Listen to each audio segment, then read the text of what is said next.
We are approaching over 14,000 deaths in the Russia versus Ukraine war. We are coming up on 7 months since the first bombing took place in Ukraine. What started all of this? Ukraine declared itself independent in 1991 after the collapse of the Soviet Union. As an independent country, Ukraine has tried to make connections with the European Union and NATO. Russia has perceived this to be a threat to their national security because they still see Ukraine and the Ukrainian people as their own.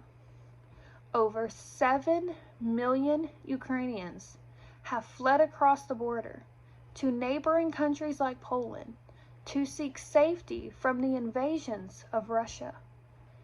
This is becoming, in my opinion, one of the worst humanitarian cases that this generation has seen.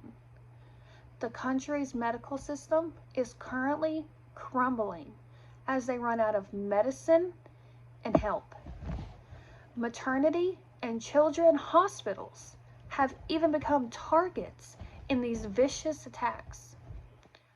Russia's invasion has caused the fastest displacement crisis seen in Europe since World War II.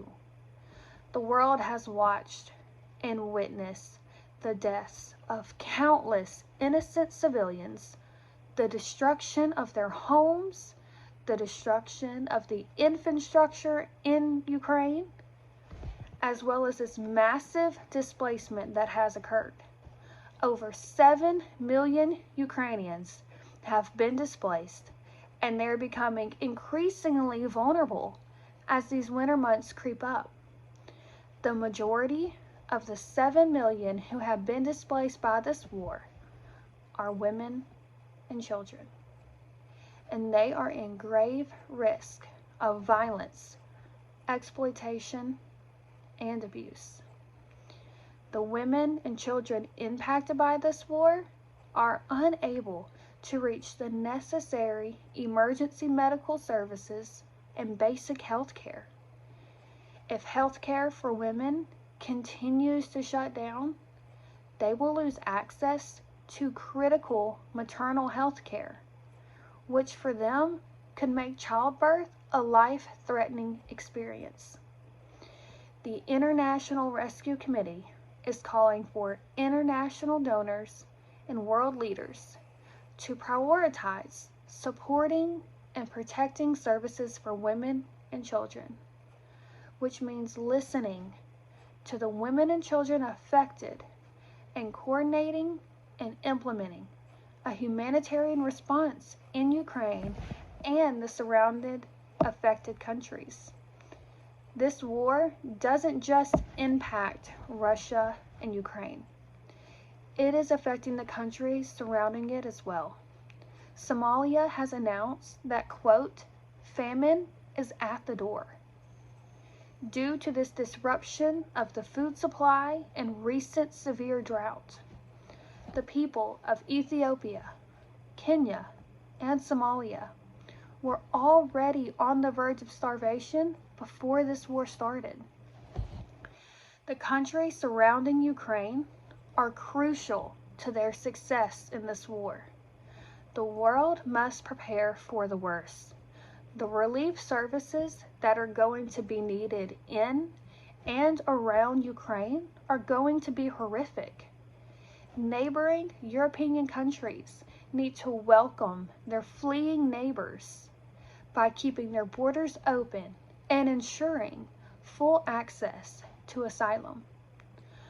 Prominent global leaders around the world have publicly denounced Putin's actions and have placed sanctions against Russia and Russia's top leaders. It has become apparent that Russia's leader Putin's endgame is nothing short of an imperialist remaking of the globe to try and take control of the former Soviet Union land. He has shown complete disregard for international law, norms, and even human rights. It seems as if he can only be stopped as if he is met with maximum economic, political, and military pressure. Russia has become nothing less than a rogue state on par with North Korea and Iran. Putin has deliberately deceived people as to what his true intentions are. He originally suggested that he would launch an operation to defend against the eastern regions in Ukraine, and then proceeded to order a massive strike across the whole country. It is not entirely clear what his motives or endgame is, but he has mentioned he wants to, quote, demilitarize and denazify Ukraine, which in my opinion, that seems at a minimum, it is going to destroy Ukraine's military infrastructure and replace the current government with a puppet regime. I believe that Putin's goal in Ukraine is to bring about the collapse of the current democratic regime and replace it with a government sympathetic to the one in Moscow. However, it seems highly unlikely that Putin will accomplish this by occupying all of Ukraine. Russia simply does not have enough forces in the region to subdue a country of almost 40 million people. I believe their current tactic is to target and destroy as much of Ukraine's military infrastructure as possible, as well as squeezing their economy until it fails. A key aspect is to pay attention to Ukraine's Black Sea ports like Mariupol. These seaports are crucial for the country's economic viability since Ukraine is a huge agricultural exporter. And if Russia was able to impose a blockade on them, then Russia would have a huge economic leverage. Although I am in favor of sanctions, I don't believe that they will influence Putin's behavior much. It leans more towards how the Ukrainian military does on the ground in terms of inflicting costs on Putin's forces. Now, the U.S. is not willing to put U.S. boots on Ukrainian soil. That means sanctions are a start in trying to punish Russia and increasing the cost of continuing the war. Beyond kicking up sanctions and adding export controls, it is likely that we will see cyber attacks launched on Russia from the U.S. But the U.S. must also be prepared to absorb counterattacks on U.S. infrastructure in response.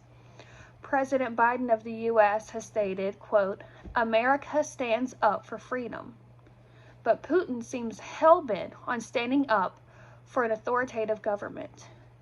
In my opinion, this is a war on Ukraine's democracy, not on the Russian fears that it might one day join NATO. I believe for Putin, having the example of a free, independent Ukraine right on Russia's border is too inspiring of a model for his own people, who might eventually one day demand something similar at home. Therefore, Ukrainian independence and democracy is an existential threat to his personalistic autocracy. The Kremlin's endgame, beyond ensuring the survival of Putin's regime, I believe, is to create a multipolar world where autocratic Russia and rising China challenge the West with a goal nothing short of establishing a new global order where the might is right and state sovereignty, individual rights and freedoms, and human rights are wrong.